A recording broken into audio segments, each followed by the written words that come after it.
Hello, welcome to another INFJ ramble. So, yes, I am in my car again.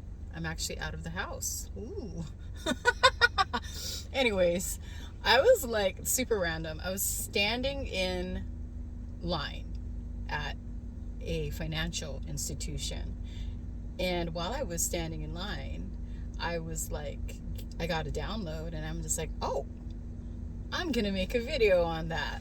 So, what was this download, you ask? Basically, the words um, feelings are the language of the soul came out. And I'm like, oh, that's so profound. I totally need to make a recording on that. But anyways, let me speak on it before I lose it. If you think about it, language, language, feelings are the language of the soul. You know what I'm saying? And what do I mean by that? If you think about it, if you were to sit with yourself and really recognize the feelings that are being emanated from your heart space, it's telling you what it wants you to do, you know? And also, and that's why it's so important to like just sit with yourself so that you can hear what your heart is telling you, and also to take heed of the feelings that you're feeling, and it's funny because, we experience life on a emotional spectrum, and that's what feelings are, right? Emotions, energy and motion, that's all it is. Energy and motion.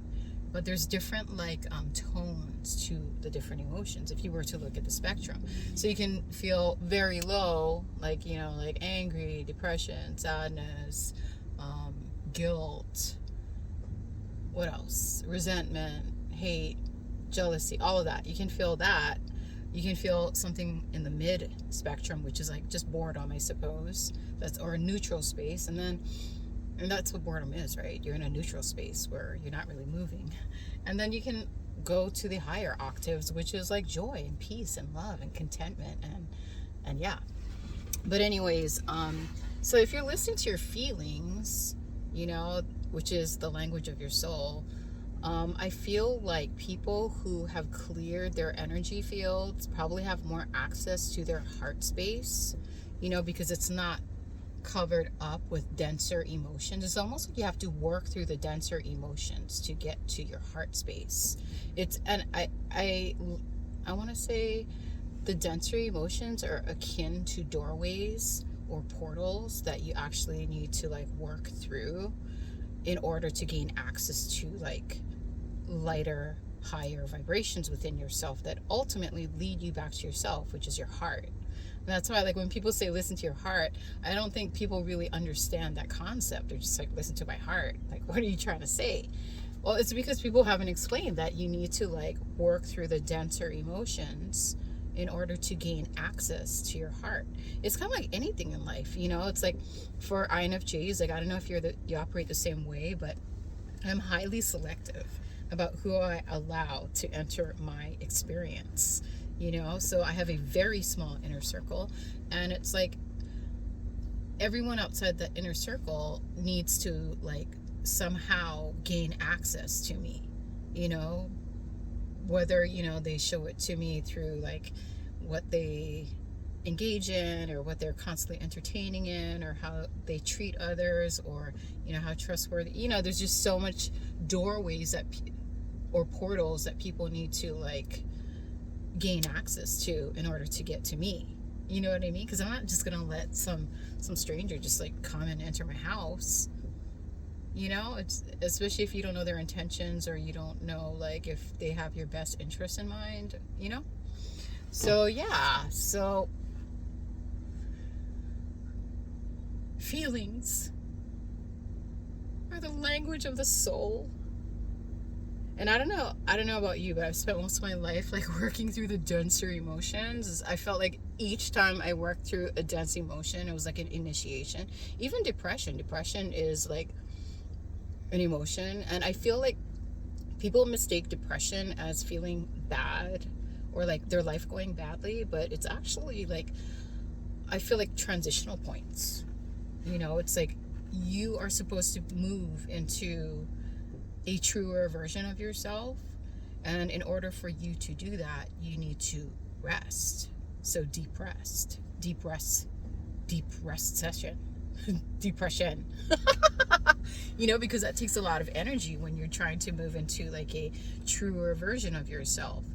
And I think that's what people mean when they say, best version of yourself. The best version of yourself is you being true to you, So a truer version of yourself, and truer meaning like, more aligned with your divinity, you know? But yeah, I think people get really like trapped or lodged in like the more negative emotions, you know what I mean? And then instead of like moving through it, they get stuck. They get stuck in that, and then they, because emotions or feelings are the language of your soul and actually helps you to interpret your reality and create it. When you get stuck in the denser emotions, when you look out at the world, you're going to like witness that. You're going to witness more of that through that lens because you're stuck in that particular dimension of life. You know what I mean?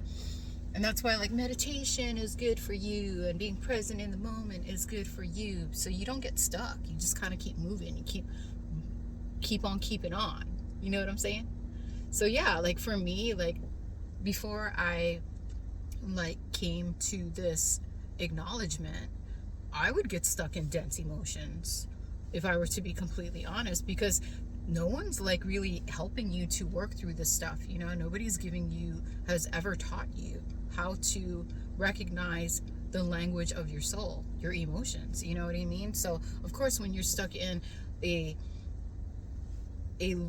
I want to say low vibrational place, like say like you're like angry or you're resentful, and nobody has really taught you how to like move through those emotions, and they also haven't taught you to recognize them as portals or doorways that you need to pass through in order to access more of yourself. Nobody knows. They're confused, and then they mistake that for who they are. They identify with these things, and that's not who you are. It's just energy. You're like a manipulator of energy. You are like, and once you like recognize how to work with energy properly, that's when you become a manifester. That's when you become a master of your reality. You know what I mean? Am I making sense? I don't know if I'm making sense, but my hair is wiggity whack right now, guys. And that's why I wear beanies. I got this haircut and it's pretty wiggity whack, and I can't control it, and I don't use products, and I don't spend that much time like messing with my hair, so I just let it do what it wants. But to kind of like keep it under control, then beanies are necessary. Why did I tell you that? I have no idea. Anyways, hey, if you learned something from this video, if I made any sense at all and you took anything away from this video, and if not, that's cool too, I just feel like people can comprehend information based on their level of consciousness, and if it's not for you, then you're probably just not ready yet, and that's okay too, because we're all growing into knowing. Blessings to one and all. Have a beautiful day. Amen.